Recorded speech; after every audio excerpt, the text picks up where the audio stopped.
1970 Rover P6 3500. So that's the 3.5 litre V8 car, this one. Makes a really nice noise.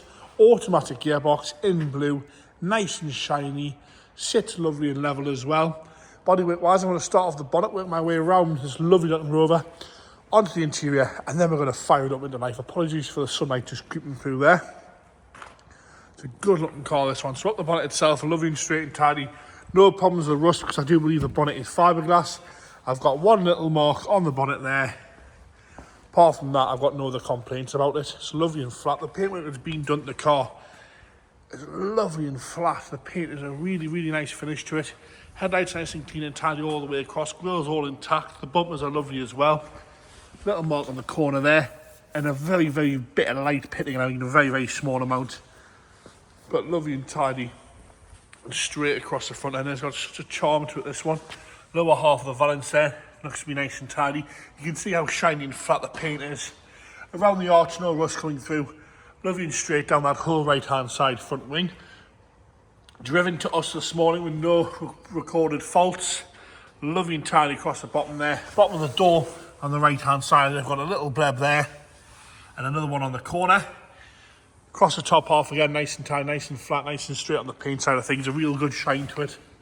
Up and across the roof, lovely and tidy across the roof. One or two little marks in the paint on the roof there, which the camera will point up if you notice touching the bodywork. Glass is all nice and clear as well, no heavy scratching to that. A little bit of pitting to the handles, but it's right for the mileage looks right. The mirror cap's all good.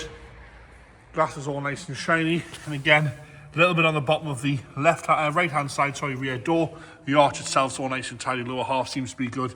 As we come up the quarter on the right hand side, there's a few little bits of paint left on this quarter. But again, overall very, very usable and unbelievably presentable.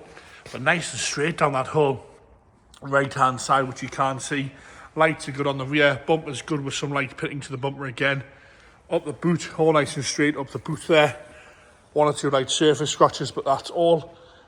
Again, I think the boot might be fiberglass. All nice and straight around the fuel filler cap. Window seals are good on the rear as well. They're normally splitting. That's not the case with this one. Rear glass is lovely and clear as well. Back down that left-hand side rear quarter, I've got a tiny bleb at the front of the arch, but nothing really else. And again, look how straight it is down that left-hand side. It sits bang on. A little bit on the bottom of the left-hand side rear door and a little bit further forward. Top of the door's lovely and straight and tidy as well. No complaints there. Same on the passenger front, sorry. Bit of pitting to the handle, but around the handle, the rest of that top of the door's lovely and shiny on the paint side of things. Bottom half of the door there, a little bleb there, a few little bits further back. And around the arch, nothing to complain about there. Little stone chip at the front there with a bleb, but the lower corner seems to be all good. And lovely and straight down that whole left-hand side. Interior wise, door card's nice and tidy, wood's all good, no rips or splits. The seat itself, mega comfy. Little crease there, a little crack there, but it's not going to get any worse. It's just in the very, very top half. It's right, it hasn't been over restored, which is lovely. Hasn't been messed around with, all nice and original in there. Steering wheel's good, dashboard's lovely and clear. Easy to read, no cracks. Nice and tidy down the whole centre console. Headlining's rip and split tear mark free really across the headlining, lovely and tidy in there. Onto the rear door, again nice and tidy on the door card. All lovely and straight across that rear bench seat again. It's nice and soft, it's not going to split when you sit on it. We've got a little nick that's been repaired there, but again, no, nice and tidy. Very, very usable, this one. The fact that it's a V8, sensibly priced for a V8.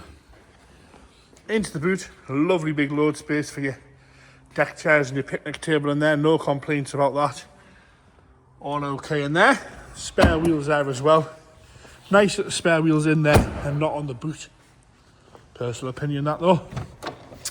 And again, left-hand side door card, no complaints there. Rear bench seats showing the right amount of wear for the rest of the interior. Nice and used. Nice and soft. Again, not going to split when you sit on the seat. And the left-hand side front door card, again, nice and tidy. Carpet set's good. The seat itself, a little bit of wear the insert, but again, lovely and soft on the seat itself. A bit of dodgy camera work for a second while I open the bonnet. pop the bonnet stay down here so we can have a look at those inner wings because they're really nice on this. All nice and black. Lovely and tidy in there. Fastest fuel pump on. Right, I'm going to fire it up because it does make a great noise, this one. A turn of the key, a little pump, and away we go. That's all it takes. I literally gave it half a pump of throttle there, fired straight up. That is warm, it was driven here, so firing straight into life. Takeover's lovely and quiet as well, but it makes a really nice noise, this V8. And there you have it, what a usable, presentable, charming thing this is. It's the 1970 Rover P6 3500, the 3.5 litre V8 automatic gearbox, ready to waft around the country roads in that one.